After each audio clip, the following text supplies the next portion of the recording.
Bellier, Alan Leslie, Patrick McCaffrey, Donna Reardon, Donnie Snook, Graham Stewart Robertson, and we understood that Mr. Vincent was coming, but we have not seen him this evening. Okay. All right, so we're going to start. Chris Bellier is going to be the first person. Do I need to repeat what you have to do, or you're good? Oh, I'm on. Perfect. Very good. You can just watch for Mary. First off, I'd like to thank Carl for putting on the little debate here tonight, and I appreciate that. My name is Christy, actually, Chris Bellier, and I was born on the west side, born on Charlotte Street. I attended Old Beaconsfield Elementary School, and in 1973 we moved over to Old East St. John, and I attended Bayview Elementary School, Simons Junior High, and I graduated from Simons High. And my wife and I are very active in the community. I was past president of the St. Patrick's Homeschool Association, and my wife taught Brownies for 15 years at St. George's Church, and I was a couple leader there as well. And we sat on some committees in the Lower West Side. I think what I'm hearing at the doors now for priorities, it's the bus transportation.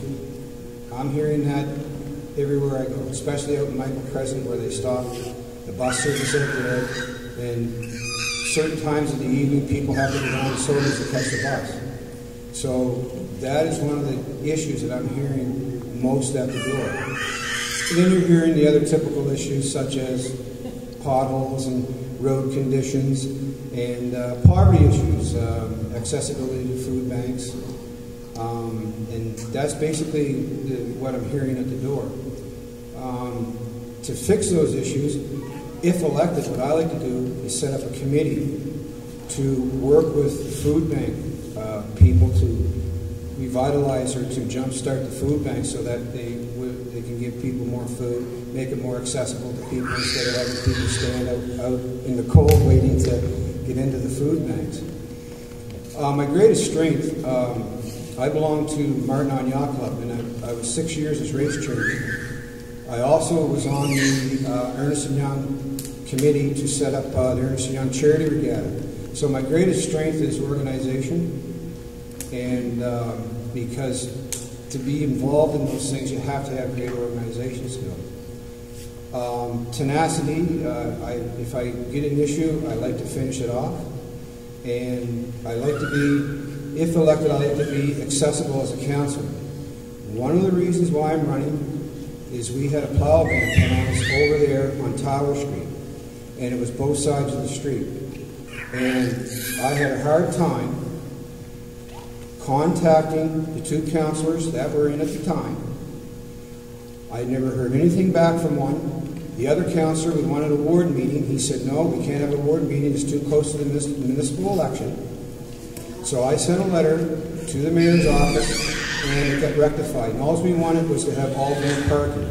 So what I am promising, when we had the ward system crammed down our throat, we were promised 3 ward meetings a year. Well, we had 2 in 4 years. So my promise is I'm going to have those ward meetings because I would like to know what the people are thinking would make me better as a councillor if I did it. Thank you very much. Thank you. The next candidate will be Alan Leslie. Thanks, Carol. My name is Alan Leslie. I currently live in Monmouth Trailer Park. I'm a cook in the restaurant uptown here. I served this community many plates, and well-received plates at that. I did live up here in the South End for a number of years when I first moved to the city, which was, when did I move to the city? 99. What are the 2 priorities I see for this city? And this ward mainly. Yes, transit. This is our core. Ward 3, all of it. We're the core area for the transit. We need to ride our buses. We need to keep our buses. We can't get to work without them. My strengths, Well, as you can tell by now, I'm not a real good public speaker. I have ideas, and with what the city is facing right now, we need every idea brought to the table, every idea scrutinized, and choose the best one. If elected, I'd want to be the conduit for you, the people, to bring those ideas to the table. I admit, and it is published on my website and my blog, I don't know everything. But there are enough very smart people, ordinary, everyday people in this city, that we can solve our problems. Secondly, I believe we do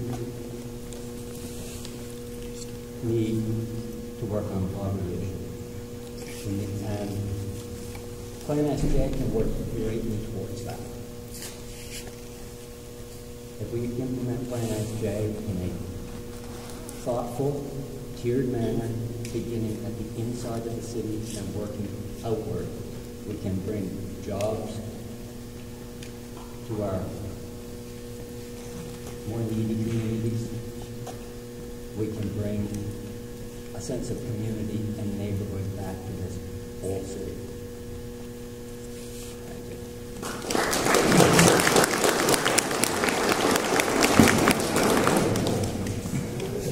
One thing I forgot to mention is that there are copies of Around the Block, and this is a special issue that has been put out to assist people in this election process, to give you information about a variety of things.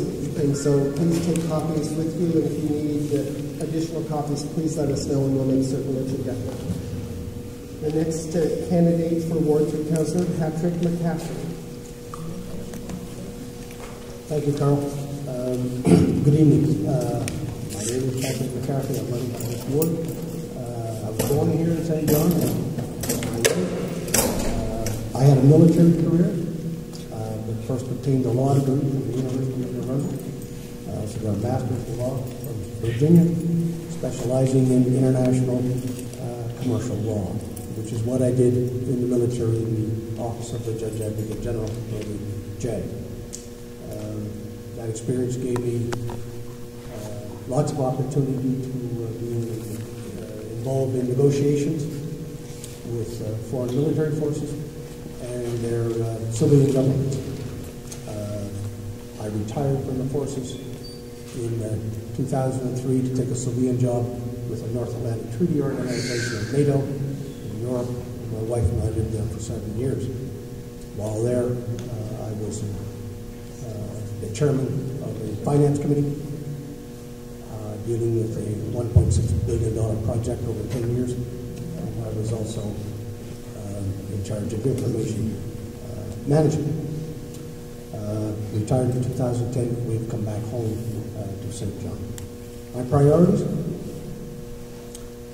strong, sustainable, disciplined financial management and accountability, not just for the money, but also how people do their jobs. We don't seem to have a system to rate people to see if we're getting value for our money in city council. So those would be the two things that I would concentrate upon. I've talked to people in my ward. They want better roads, they want better water, better transit, pension reform. But it all starts with proper, disciplined, long-term public financing. Get that plan down so that we can put it into practice. With respect to my strengths, I think I can bring people together. I've done this in the past. I'm a consensus builder, a team builder, work on teams. My weakness, my wife will say, if I get elected to council, I will have failed retirement for the 3rd time. So, anyway, thank you.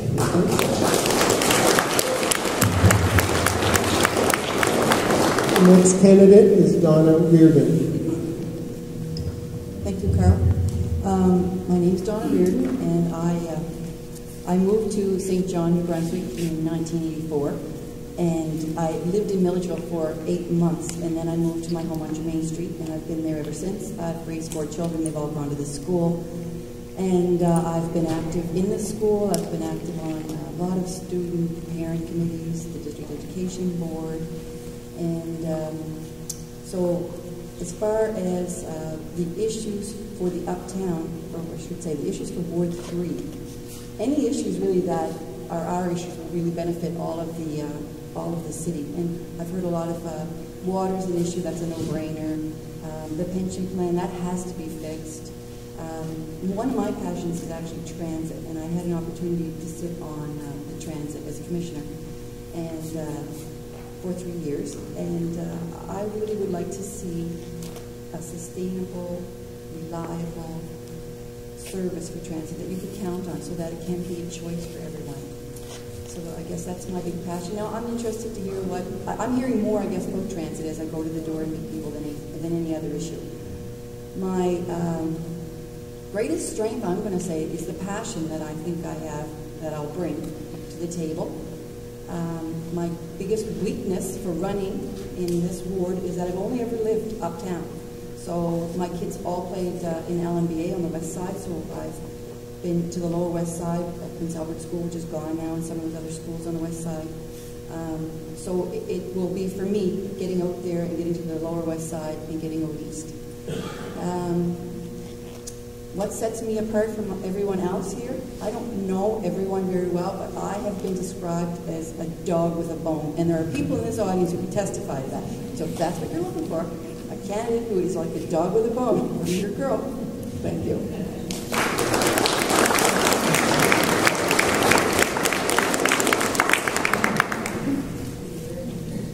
Our next candidate is Donnie Snook, and he is the incumbent for Ward 3.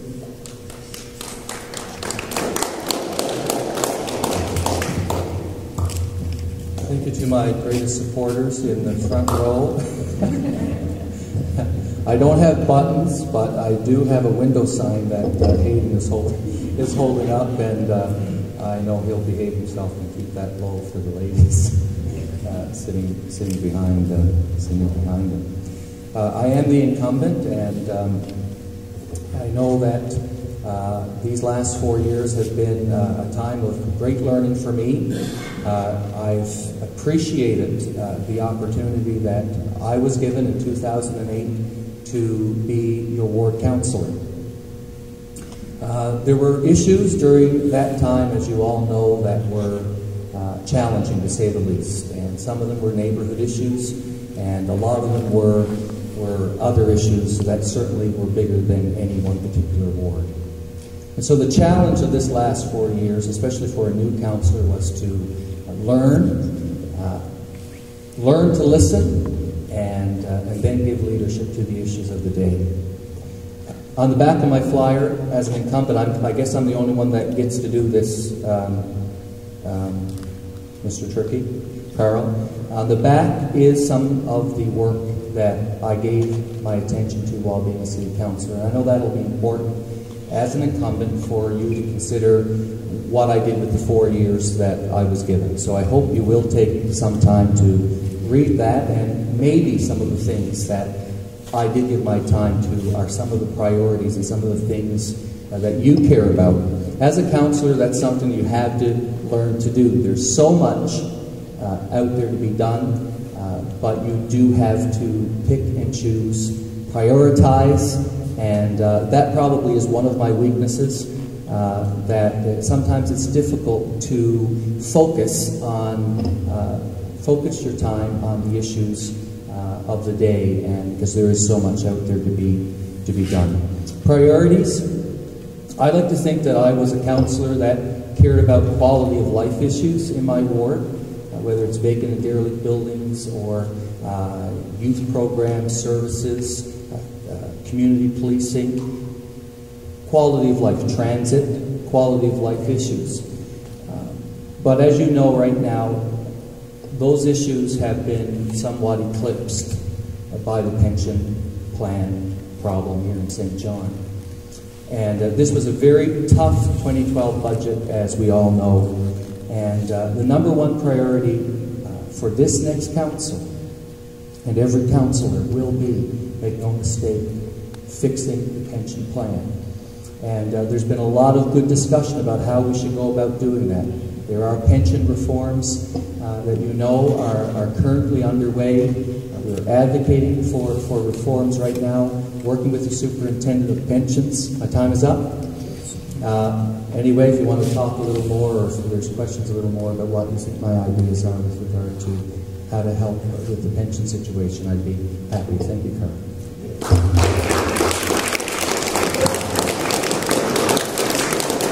The last candidate for Ward 3 Council is Graham Stewart Robertson.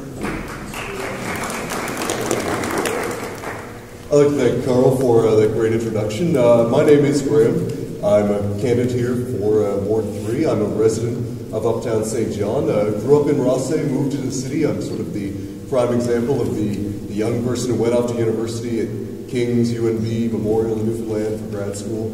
Came here to settle and to work. And I've been working in the community for the better part of almost a decade now, working on community issues. I'm a project manager. I'm a geographer. I'm a scientist, I'm an adventure racer, I'm an ultimate Frisbee player, you name it, here in the city of St. John. I just love getting involved in any number of things. And during the day, my work career takes me to ACAP St. John, which for those of you not familiar is a community nonprofit environmental group.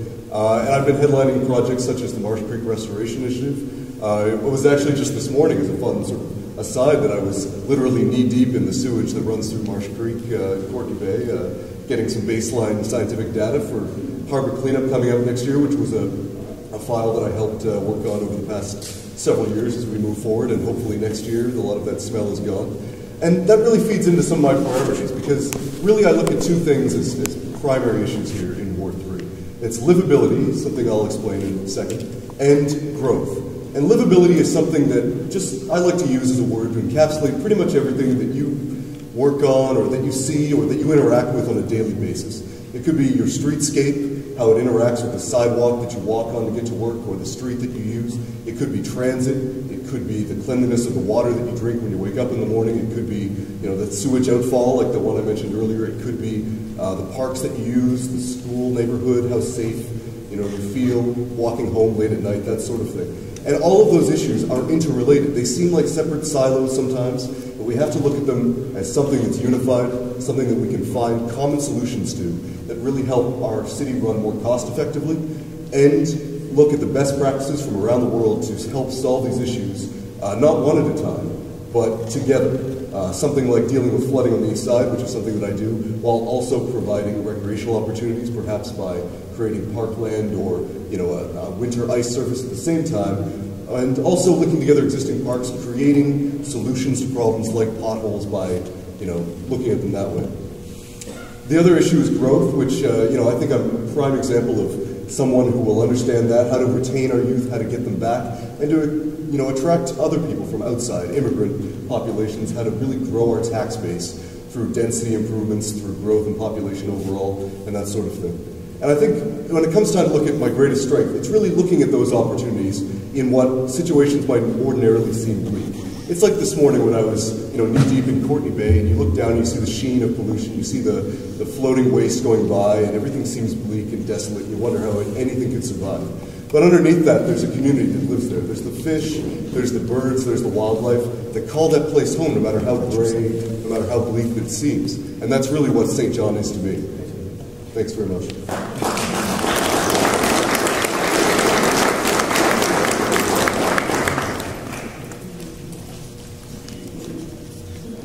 Okay, everyone, now it's your turn. So we're looking for people to come forward with some questions. And if you come to the microphone, we ask that you would identify yourself and where you live. And if it's not in the board, there could be trouble. Did you have a question? You're coming up second, okay. And this question will be directed to Team 1. And Team 1 and Team 2 doesn't mean anything. It just means that's how we're dividing it up. So 1, 3, 4, 5. My name is Judith Minor Thomas, and I've been a member of this ward for many, many years. I live uptown St. John. I was a career teacher, and matter of fact, I taught here for 12 years. And so my concern is young people. And they go from, I taught mostly grade 3 and 4, and then for the past several years I've been teaching at the other end around 17 to 21 years old. And somehow between the grade 3 and 4 stage, they're lovely, they're enthusiastic, they want to get involved in the community, they'll follow you, they'll do as you ask. They have mock polls and elections whenever an election does come up. And then all of a sudden, I'm teaching them when between 17 and 21 years old, and they're too jaded for their own good, they're too cynical for their age. What happens to them, and how can we get them back involved in the community, because this directly affects the future of St. John. Thank you.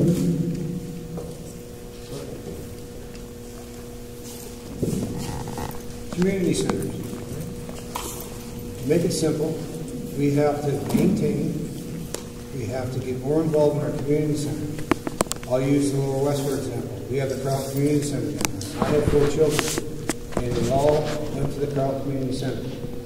And they have the programs down there, they have the basketball, they have the floor hockey, and community centers are a vital part of any community. Now, I have heard through the grapevine that with the cuts coming, that they want to cut some community centers in the city, a la Somerset Community Center in the North End. If we want our children to be active, and we want them to be involved in the community, we cannot let this happen. We had a PAC building over there on the west side. Gave the kids an opportunity to go there and have a lunch, and it was closed down out of spite. So to answer your question, we have to maintain these community centers. It's a vital part of any community.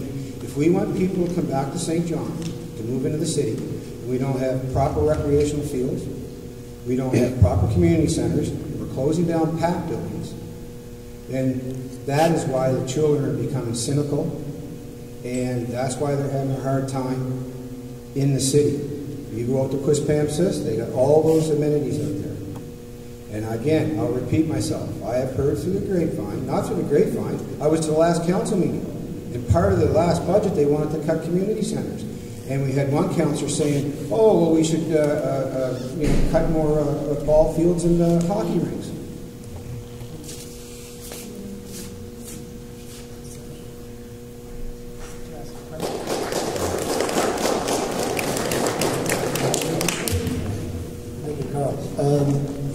I know the question, the stages of the ages, you see kids come through and all that. You see a pattern. When they're young, they have things to do. And in fact, we give them things to do. We give them challenges at their age. It's simple things could be challenges. They get to a certain point. They get to a certain point when we're no longer challenging them. So a culture starts to grow, that they're on their own, into the deep end, if you will. So I would suggest we continue to challenge people. You know, when you finish your schooling or university or your trade school or whatever you're going to, then you get into the real work life. You are challenged. And whatever you were at 17 or 18 or 19, you're no longer doing that. You're now challenged with the task in front of you. So, and you become a different person and a contributing citizen. So I would suggest we have to put some concentration into how would we challenge these people, give them a task, give them responsibility, and also acknowledge their accomplishments in the system. Thank you.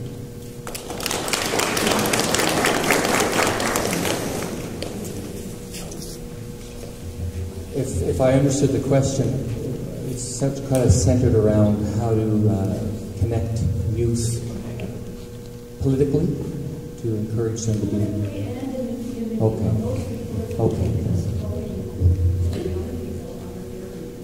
Right.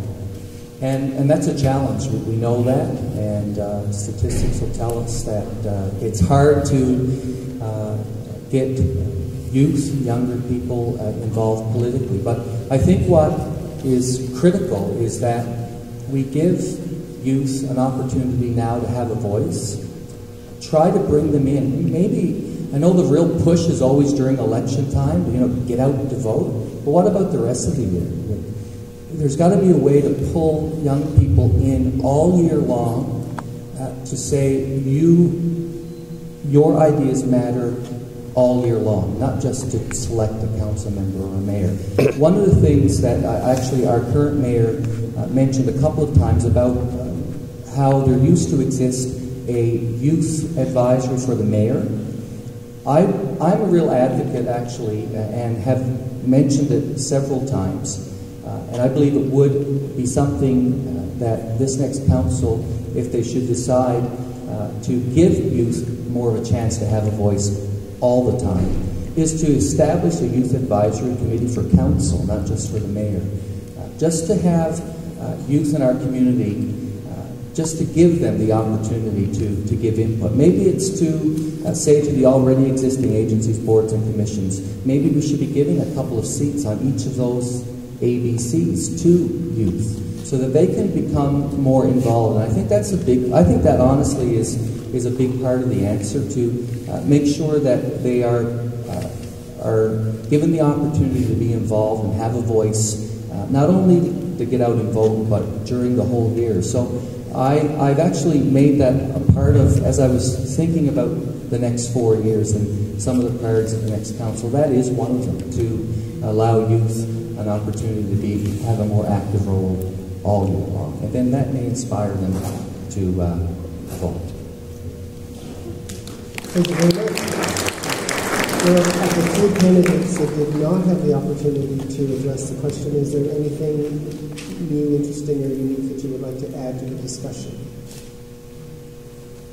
I'd just like to throw something out. As we mentioned the under 30 crowd, so I figured I'm the token member, I might as well say something about that. Really engaging youth after that age of, what did you mention, 15 to 18 and beyond that, it starts to get a little difficult. It is difficult. Speaking from personal experience as someone who was in the city, off and on in that period, because there's university and everything like that. You want to make a contribution. There's a lot of people in that age group who want to make differences, but they're not sure how to do it, and they're not given the avenue to do that. And I think that speaks to what some of the other candidates were getting to, where you have to provide them the opportunities to contribute. I mean, I know I worked hard to get involved in things like contributing to Plan SJ or different initiatives like that, but that's a rare opportunity that someone is really concerted effort through their work, through their studies, to make that effort. And I think for people to be engaged in that way, we have to go to them instead of waiting for, like I did, for them to come to us. And we have to be out there in the community.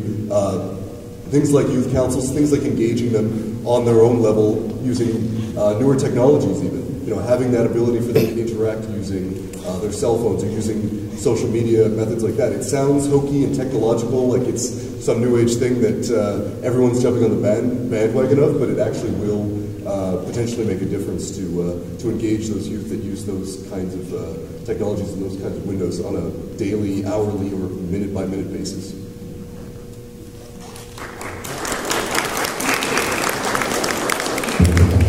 John Brooks-Richard.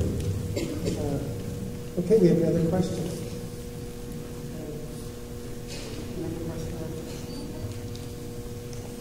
Good evening. Everybody knows me. I'm Glenn Garrett. 4 years in this ward, coming this August.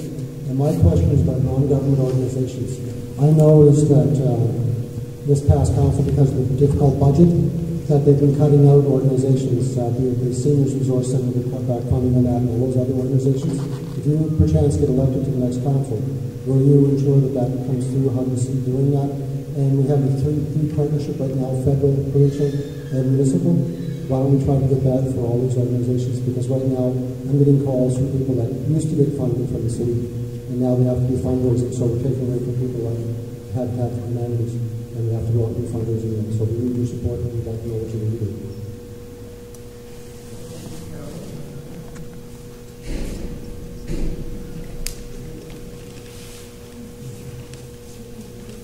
very good question. The non-governmental agencies, we need support from the community, we need support from the government. As is very obvious that now you have to go out and fundraise, take them away from other very good organizations. How can we do it? We do have to prioritize everything.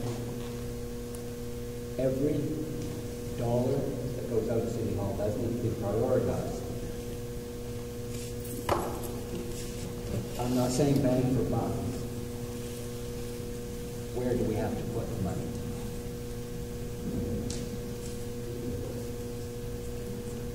I don't know.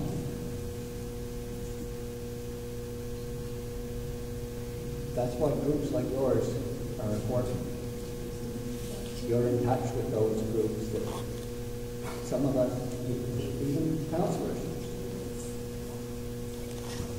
don't know how to get away with. We're not sure what your priorities are, perhaps. Exactly what funding you need, what levels do you need? How can we help? But overall, we still have to maintain the funding level that we can keep the city running.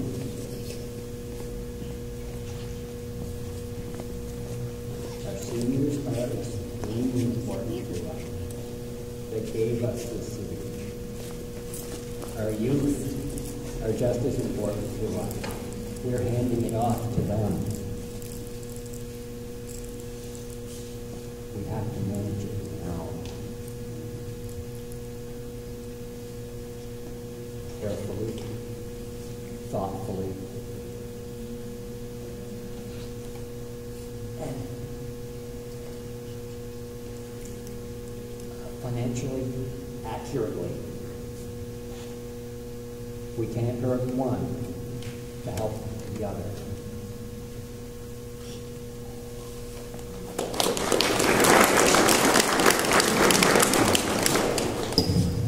Taking money from non-governmental agencies is really a drop in the bucket when you look at the budget for the city. So if it were up to me, what I would do, I'd like to look at the way we do business.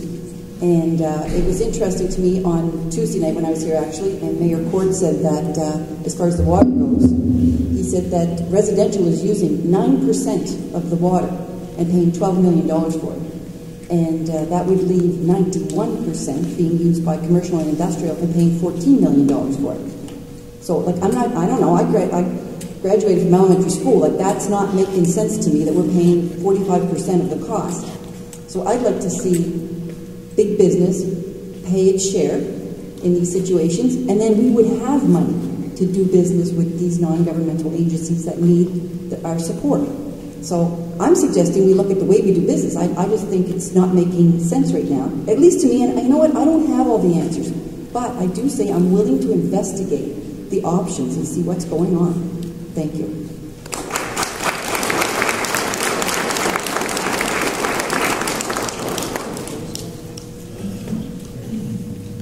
Well, this is certainly an interesting question for someone who works for a non-governmental organization, but specifically actually one that doesn't receive funding from the City of St. John directly at ACAP, although I do serve on the board of the HDC as well, who has certain commitments and whatnot. Non-governmental organizations are an interesting bag where they don't all perform the same function, obviously, but they also perform it at different levels.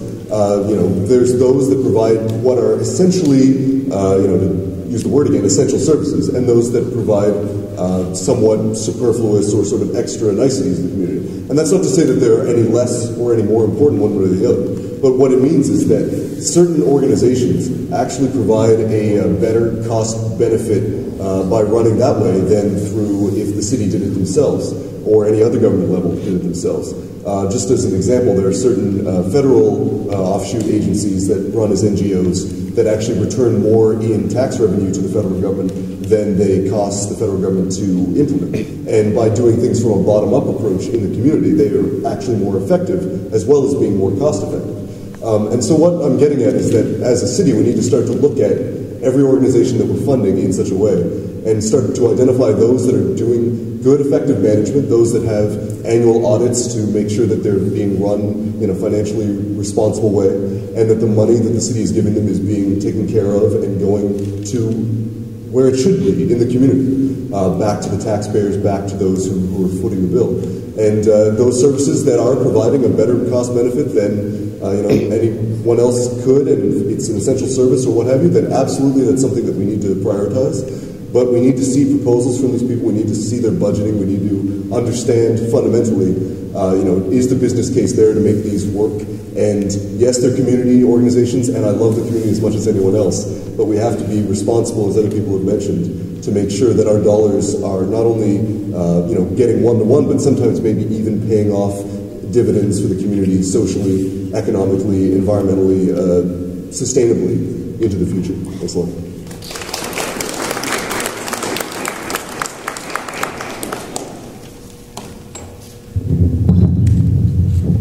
Have some youth engagement here. Just one moment. This gentleman had a question. Just 1 second. I forgot to ask that. My error. Anyone else that wants to contribute to that discussion? Sorry, we'll just wait. As we're cutting back these services, we have Enterprise St. John. They receive $450,000 in funding. The CEO makes $100,000 a year, and the rest are all volunteers.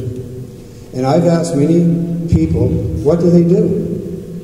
That money would be better getting rid of Enterprise St. John and allocating that money to groups that really do something. Another thing we should do as councillors, as normal citizens, let's go to our MLAs, see if they can get some money allocated to the city from the provincial government. Let's go to our MPs. See if we get money allocated from the federal system down to the provincial, back into these groups that do more work in the city than having a CEO making $100,000 a year and receiving $450,000 in funding, and the rest of the people in that organization are volunteers.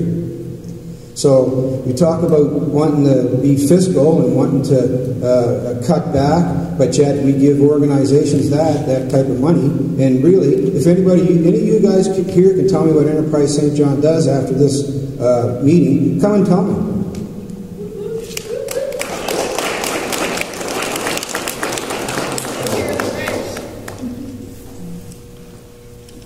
Anything else to add to this discussion?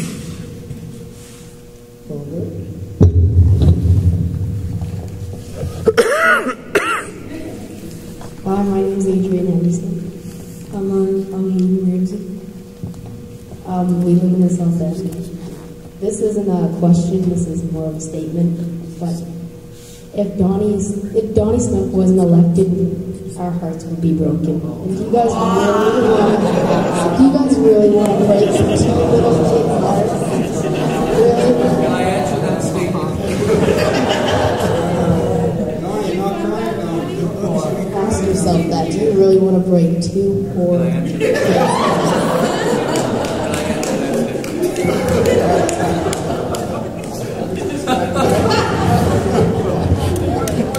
Please let me answer that. I think we should give fair time to other support. Yeah. Anyway, why am I trying to answer that statement? But was there a question? Was there a question, guys? I didn't ask. It's important when you do these things that you're going to engage that you go with the program. So, anyway, next question, please.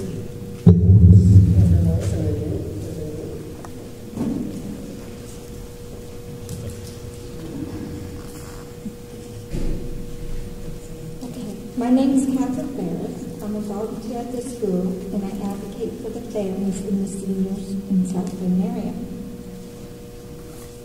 Common Council often includes buildings such as the police station, city transit buildings, and what happens is these companies cannot afford the taxes at the end. Why isn't there a place, or how would you figure out why do they approve buildings that the companies can't keep up and pay the taxes. What would your plan be if somebody came to Common Council, wanted to do a project? Why isn't Common Council sitting there saying to these people, how are you going to pay your taxes? What would you do to fix that if you were Common Council? Do you understand the question? So basically, if I come to Common Council and I want to build something, and you guys approve it, why isn't Common Council, before approving that building, sitting there wondering how I'm going to afford the taxes? That is not in place right now, and I'm asking you, what would you do for a plan?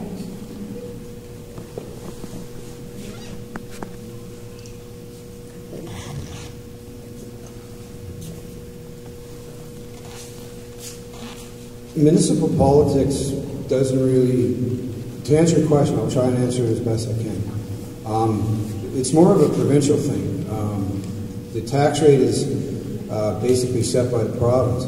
But if we have people coming in here and they're building buildings and they can't pay the taxes on the buildings, well, what will happen is that the provincial government will give them a certain amount of time to pay their taxes. And just like my own home, if I don't pay my property tax, they'll send me a bill, or they'll send me a notice to pay that bill. If not, then they can sell that building. But what I can try to do if elected is to try and set up a committee where we can look into that and try and work with the MLAs to put a squeeze on these people that don't want to pay the taxes. See, when a developer comes in and builds a building and sells it, you're kind of off the hook for it, because once the building's sold, then the developer has no more responsibility for the building. But if elected, well, what I would do personally is I would sit down with you and see if you have any suggestions to way to rectify this problem. But again, it's more of a provincial thing.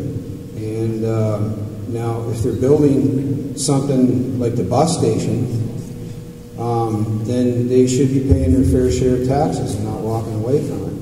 And sometimes it's bad planning that causes this to happen. So that's the best answer I can give to your question.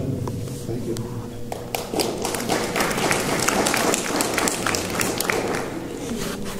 Well, it's an interesting question, and I think it's in two parts here. One is public building, and then the other is private building. I had a question as well. How do you approve the building of a bus station, a garage, and not factor in what it's going to cost you for taxes? Now, that was made by the public, the city of St. John. They made that mistake. A private developer, on the other hand, comes in. You'd say, well, it's his own money. Well, he usually borrows that, and he finances that through a financial institution who asks those questions. How do you propose to pay us back, the lending institute, and pay your taxes? Just like your home and your mortgage, your principal, interest, and taxes. Before they give you the money, they want to know how you want to pay it back and what to do with all of those issues. We have, for instance, a proposal for waterfront development. Now, the developer who comes in and takes that job will come with his own money or borrowed money, whatever the case may be, and is going to build those buildings, employ people to build those buildings, and operate shops, hotels, and condos, and all the rest of that sort of stuff. And the tax base will rise from that, which will come to the city, which is good for our finances and long-term planning. But if I can go back to your original concept, is it takes discipline, long-term, sustainable thinking in your budget to figure these things out.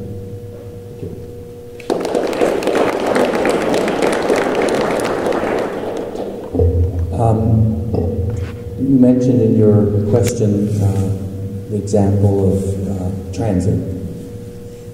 I wrote a letter to council advocating for what I think should happen with regard to creating the situation in New Brunswick that allows for a more sustainable public transportation system. you know, I think the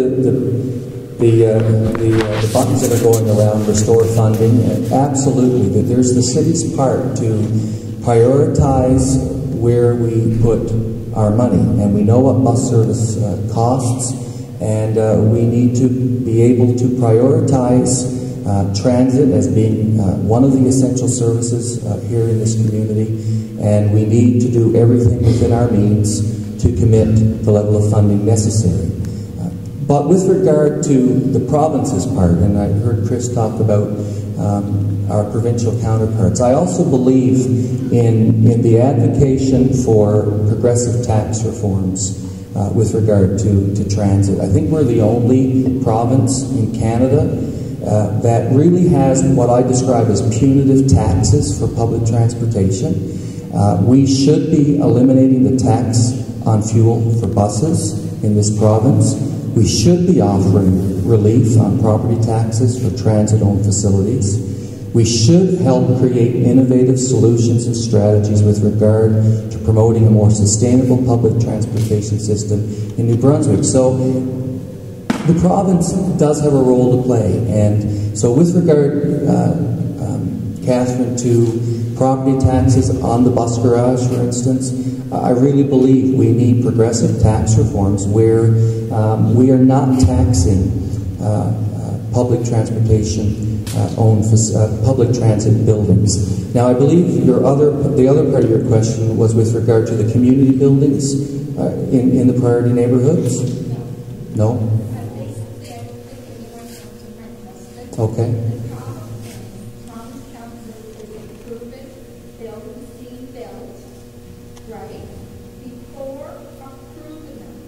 Why don't they figure out the tax of how much it's going to cost per year? The same police department, before approving it, they're in the problem right now that they don't know how to pay the taxes. So why is Congress careful approve, not approve it until they figured out how the police department was going to pay the taxes? That's just like the city transit. Why did they approve failing that without asking us how are we going to pay the taxes? Why did the city transit go out and say, okay, we are going to get candidates this much, find out from the provincial government or city government or whatever, and they're going to pay for it. If they're going to turn them down, what's the maximum bill that they'll?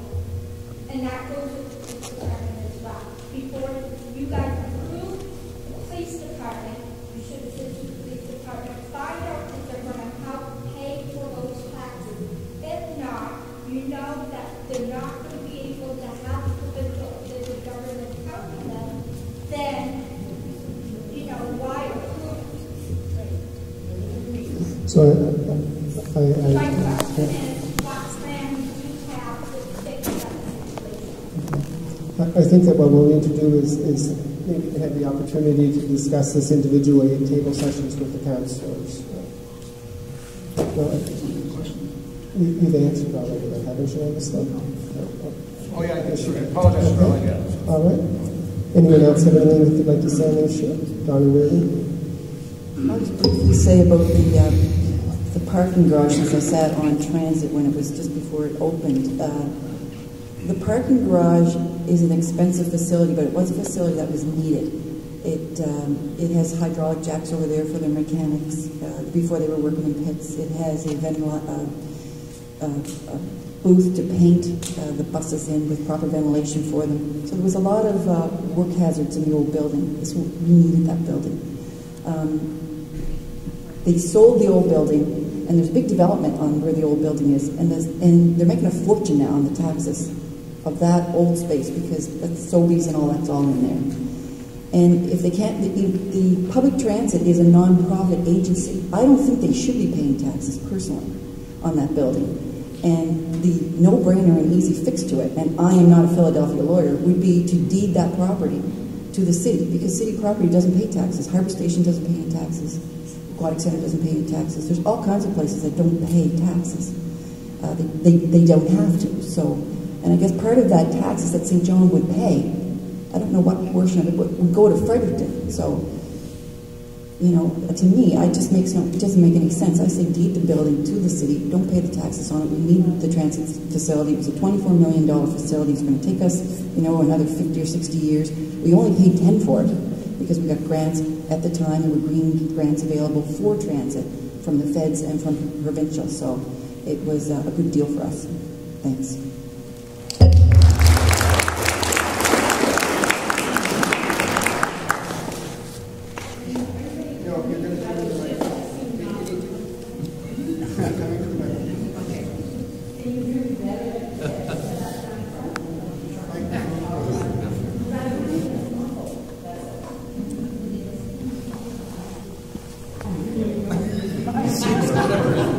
Can you hear me though? Can everyone? Yes, I can.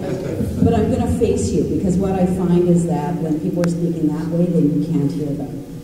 Sorry about this. Can you hear me? No. Okay, so I'm going to make the question this way, but the question is directed that way. First of all, hats off to all of you for running. There are so many issues in this election, in this city, in this ward. I admire your courage. So hats off to all of you, first of all. Now my question is, given that there are so many issues and the wish list is long, be it funding for transit, fix the pension, harbor cleanup, growth, attracting people here, community centers, etc. My question is about water. Clean, safe drinking water. Where does it fit on your priority list? And what is your position on private-public partnerships?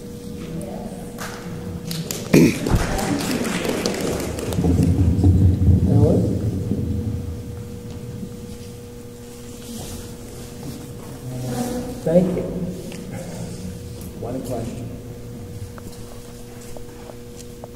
Clean, safe drinking water. How many times have I heard words in the last 4 years?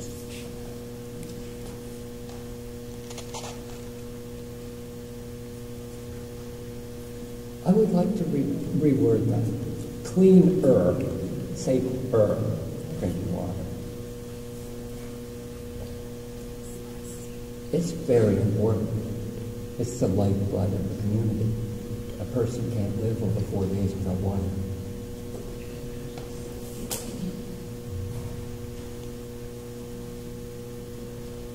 I put it very close to my top priority. It's a 3P, a proper way to go about it. You have to look at the business sense of it. And yeah, 9% is what we drink. And we're paying 45% of the water price. This doesn't make sense to me. What if the industrial users receive their water untreated? Yes, we're talking about pipelines. They want the water. Let's talk into the microphone, please. Sorry. So we are talking money for pipelines if they want it. But they want the water. Can they use the already existing system? It would be too kind of difficult to put 2 kinds of water in the same system. Should they be paying more? Perhaps. Quite likely.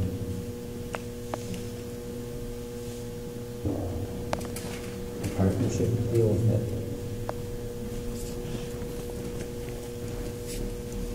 Proper business plan that would work for all parties, not one-sided.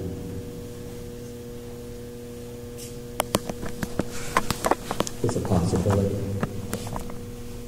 Maybe not the best one, but it's a possibility. And we need to look at all possibilities.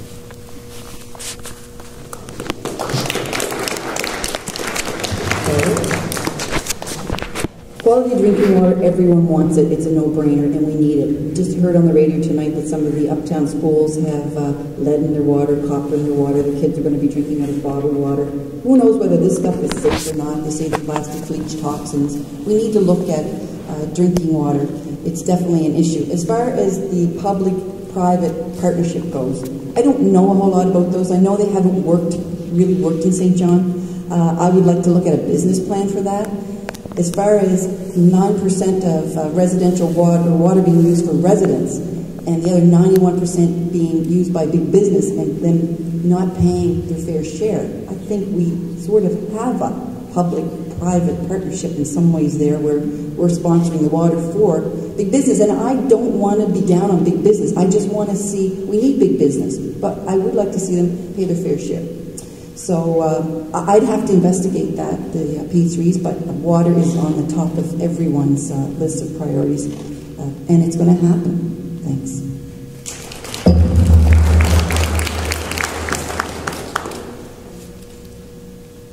Well, thanks very much for the great question about water. Absolutely, it's a very high priority for myself. It's something that, as sort of a side with some of my work in the past few years, I've actually done some side work with the city on replacing some of the pipe mains out by the Loch Lomond Reservoir and whatnot, and seeing some of the improvements that have been actually taking place sort of behind the scenes in a lot of these things. So, as there are problems, things are being improved gradually. I think that's something that we need to continue with. Obviously, a treatment plant and some of the other infrastructure changes are significant costs that we need to look at undertaking. And in terms of the P3 model versus going purely public or what have you, I'm very logical and systematic about things for the most part. So I don't want to displace any particular option based purely on some sort of guttural instinct of one versus the other. Before looking at negotiating individual business plans with how we might negotiate those things or what have you, so that we can understand better how it's going to benefit the city or how it's going to cost us, not just in the short term, but in the long term as well. There's some really interesting studies out there of cities, not only from North America, but down in South America. There's a very in-depth one I read a few weeks ago about cities in Argentina that invested in private partnerships on their water systems that seemed great initially, but over time it ended up costing the municipality far greater than it had. But there's also examples the other way. So it really comes down to the leadership in the city and how we negotiate that kind of deal, that kind of operation. And just as sort of another note on water usage, since I feel like I should advocate that a bit, part of the reason our costs are so high on our water system is our usage is high, not purely because of commercial or industrial use, but residential use is often wasteful, as well as our system itself leaks a great deal, and we have at times over 20% loss of our water between Loch Lomond, for example, and here, and that costs us a great deal. So there's more to it than just a treatment plant. I just thought I'd put that out there. Very much. Just so that everyone's aware that the coffee and tea was not made using the water from the school, okay? Just it went through the environmental filter of Mahogany Mill before it came here. Other people that wanted to address this? Again, clean, safe drinking water has been flogged to death. It is a no-brainer. But to privatize the water system, it's going to end up like the gasoline, my friends. We won't have no control over it. It's going to go up and up and up. They'll make excuses. They'll say, oh, there's something going on down in Australia. Oh, we got to put the water up. Something going on up north, we got to put the water up. And it doesn't only affect people that want to migrate to the city, it affects our seniors. I work with seniors on a daily basis. They have a hard time paying their utility bills. If they're forced to pay more on their water, it's going to force them out of their homes quicker. I am not for a public-private water system. Do we all remember Walkerton? They privatized the water in Walkerton, Ontario. And look what happened. Because what they did is the mayor of Walkerton put his brother in charge of the water. And look what happened. If we privatize this water again, it's going to go up and up and up and up and up. And I'm paying enough now for water and sewage. It's going to drive people out of their homes. It's going to not want people to move. They're going to say, well, I'd rather live out in the suburbs on a well than have to come and pay a water bill that I don't know where it's going to end. So the water is a natural resource. It's ours. The infrastructure can be privatized if they want to privatize that, but the water is the citizens. And I'm going to state here publicly that I am not for privatization of the water. I'm not for privatization of the fire department. I'm not here to want to privatize the police force. And that's where it's going. And they won't stop. Next thing they'll be wanting to privatize the community centers. Next thing they want to privatize lawn growing or whatever. But I am totally against public-private partnerships. It doesn't work. There's not only Walkerton. In Europe, they did the same thing and they fell into the same problem. Thank you.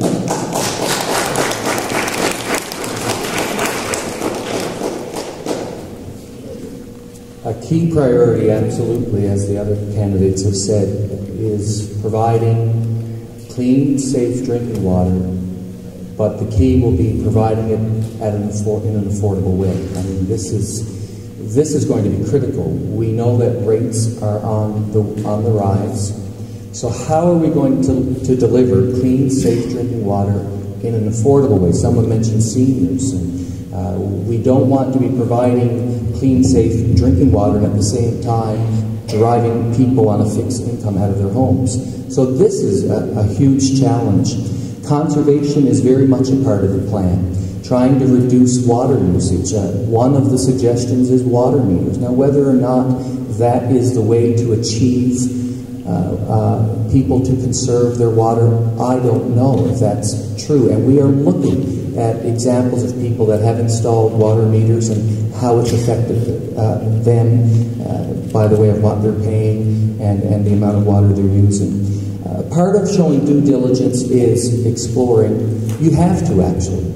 We are required to explore and do studies and analysis about how private partnerships would work. But while we do show our due diligence to gather that information, I certainly hear what Chris is saying, and as we explore that, there are different extremes to P3s. I would also want to be very clear, and I've stated many times throughout my term, that one of my strong values is that the care, custody, and control of water remains in public hands. And I believe in that value strongly. At the same time, there may be opportunities to explore during the construction phase, for instance, how we might come up with a better business plan to achieve controlling costs. Thanks. Thank you. Well, I agree with most of what I've heard so far, but the first thing we have to do is get our finances straightened out. And within the planning, the long-term, sustainable, budgetary planning, water has to be the prime consideration. How do we do this? As far as the P3 is concerned, you know, there are perfect examples where P3 really works. The PEI bridge is a perfect example. But I do not think it works for a natural resource like our water. So I agree with the councillor on that. We're not going to turn any of this aspect over to them. The water should belong publicly. The public should set the rate and administer it. If private industry wants to come along and talk about financing, I'd be more than happy to sit down with them. But the water belongs to us, and so does the rates. Thank you.